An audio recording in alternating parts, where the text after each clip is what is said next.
আবার মেয়েদের কয়েকটি হারাম নাম আমাদের সমাজে খুব প্রচলিত। ইসলাম এই নামগুলোকে হারাম করেছে, অথচ এই নামগুলো আমরা খুব আগ্রহ করে রাখার চেষ্টা করি। এই নামগুলো যদি থাকে তাহলে আজকে চেঞ্জ করে ফেলবেন, কারণ ইসলাম হারাম করেছে। এর মধ্যে প্রথম নম্বর রয়েছে রিয়া। রিয়া মানে হলো লোক দেখানো। এই রিয়া যদি কোনো মানুষের ইবাদতের মধ্যে থাকে, ওটা ইবাদতই নষ্ট হয়ে যায়। রিয়া শব্দের আরেকটি অর্থ হলো অহংকার, অহনিকা।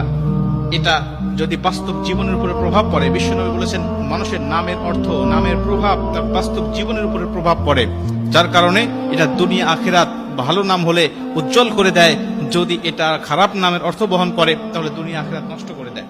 এই জন্য অর্থবোধক নাম আমাদের রাখতে হবে। রিয়া নাম এটা রাখা যাবে না। দ্বিতীয় নম্বর হলো আসিফা। আসিফা নামের অর্থ হলো সে আফসোসকারী নারী, আফসোসকারী নারী বা হতাশাময় নারী।